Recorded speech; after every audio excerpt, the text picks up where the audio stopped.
Taoiseach, today on International Children's Day, I'm sure you will agree that it represents a very sad indictment of government policy that up to 4,000 children in Ireland are homeless. It's interesting that back in 2011 that figure was at 184. These children feel isolated, very anxious. They crave the security of their own home. Those in hotels can't even have their food cooked for them, and as we know, have to travel long distances to their schools.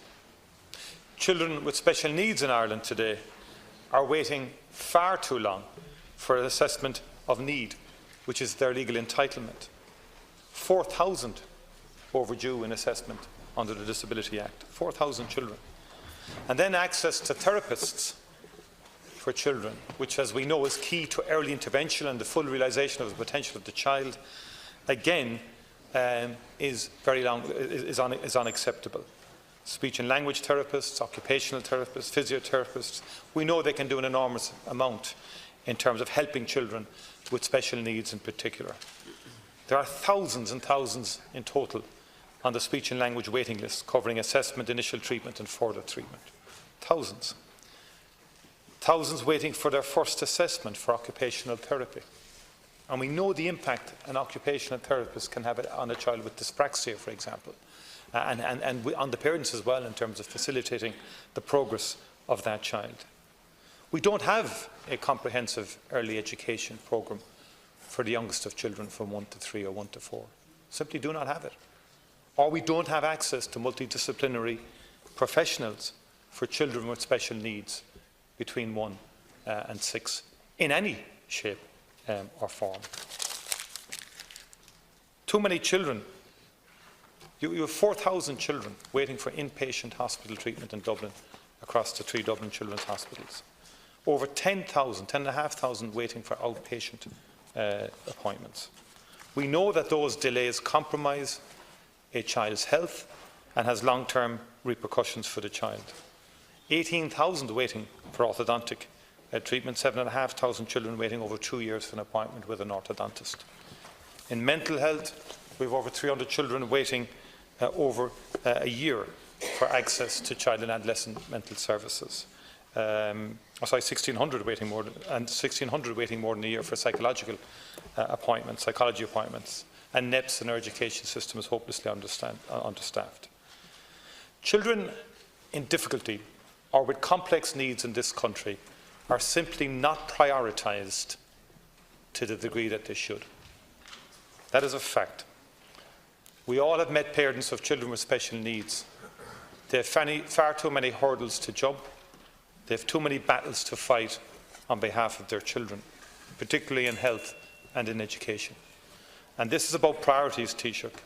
And children shouldn't have to wait for so long for a house, for assessments, for vital intervention services. Do you accept, Taoiseach, that the government is failing these homeless children, children with special needs, and children with mental health difficulties in this country, and that far more needs to be done to alleviate these pressures? Taoiseach to respond. Thanks very much.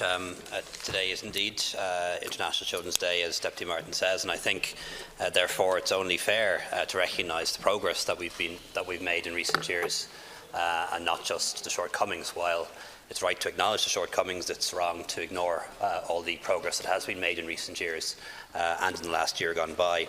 Just to give some examples, some real progress made in terms of educational outcomes for our children.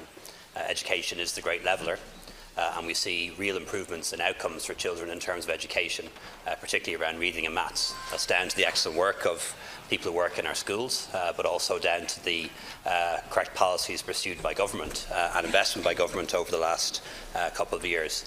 The lowest pupil-teacher ratio ever in our primary schools this year for kids attending those schools.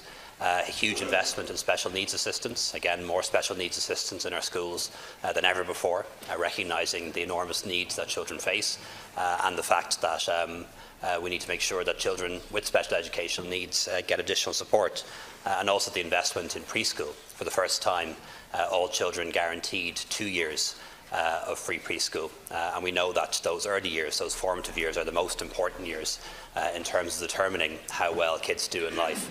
And that's why we've been so committed to expanding free preschool. In areas like health, the National Children's Hospital at long last, under construction. That'll be the mainstay for improvements to paediatric care across the country, including a new paediatric unit planned for Cork, which you'll be aware of. And the first element of that, the satellite centre in Blanchardstown, now almost complete. Free GP care extended so that more children are able to attend their doctor, attend their primary care physician without their parents having to pay. That being extended to all children under 6 currently, and in recent years to 400 to 40,000 children who have severe disabilities, and in the past, and certainly when you were in government, mightn't have got a medical card because of their parents' income and would have faced regular reviews. We've taken all that away and guaranteed as a right that all children with severe disabilities get a medical card regardless of their parents' income. A €1 billion investment next year in mental health, which, if spent well and if spent properly and efficiently, I think will bring about real improvements in CAMHS, particularly with the hiring of the associate psychologist. Big investment in childcare as well. Just in the past year, mandatory reporting, which people promised for a very long time, which some people said wouldn't become a reality. In the last year, mandatory reporting of child abuse now becoming a reality, and that change that's been brought in has worked well because we prepared for it and had TUSA ready for it. Introduction of universal subsidies for childcare, again something very important, being received by parents for all kids between the age of 6 months and 3 years without any means test. And just announced in the budget the other day an expansion of the affordable childcare scheme, so that low-income families will get more subsidies towards their childcare schemes, and more middle-income families will qualify. Middle-income families earning up to 100,000 next year will qualify for affordable childcare. So yes, you're absolutely right to point out that there are many shortcomings and a lot of work still to be done in terms of improving things for children in Ireland. But it'd be wrong, I think, not to acknowledge at least the enormous progress that has been made in recent years as well. Taoiseach, being homeless is not a shortcoming. It's a devastating experience for a child, not a shortcoming. If you're a parent with a child of 3 years of age that has yet to be assessed by an autism panel, that is not a shortcoming, Taoiseach. That is a terrible, devastating position to be in. If you're a young child, Taoiseach, that has severe mental health difficulties and you cannot access a service, that is not a shortcoming, Taoiseach. That is a terrible, terrible situation for mother and child to be in. And these are the living realities and experiences of many families throughout this country. And that is why I raised today on International Day the failings, Taoiseach, and the unacceptable experiences that too many children in our country have to experience in this day and age, in the realm of special needs, through the failure to access a physiotherapist, a speech and language therapist, an occupational therapist. It just delays, defers, not only delays, compromises forever a child's potential. And the inertia and the lack of action in terms of access to therapists is simply unbelievable. And the waiting lists are far, far too high. And you come in, Taoiseach, and you call it, yes, there are shortcomings. You display a remarkable detachment, Taoiseach, from the hard reality of families' lives across this country. And instead of the glossy brochures and the fancy launches, it's time we got to grips with the very issues, real issues, that affect too many families in our country in the areas that I have outlined. They represent a very sad indictment of government policy today on those issues. Deputy, they are shortcomings.